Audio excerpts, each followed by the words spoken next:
बोलिया सुहावन हो लगुए मोरवा, बोलिया सुहावन हो लगुए आजू के रतिया बाबा जागल हो रही हो, आजू घरवा चोरिया हो जाई है, आजू घरवा चोरिया हो जाई है।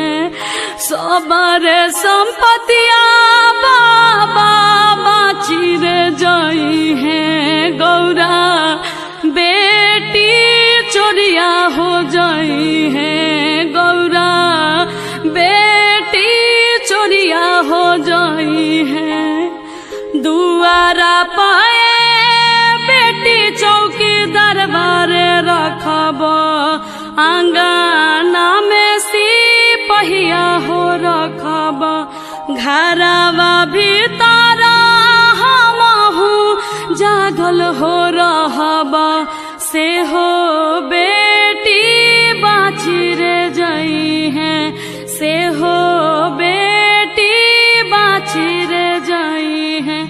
दुआरा के चौकी दरवा बाबा सुती रे जाई है, आंगना के नीरा भेदर होई है, आंगना के नीरा भेदर होई है। घरवा भीतर रो सुती हो जाइब, से हो बेटी चोरिया हो जाई है, गौरा बेटी चोरिया हो जाई है। कन्यादान हो गई, अब सिंदूरदान के समय आ गई।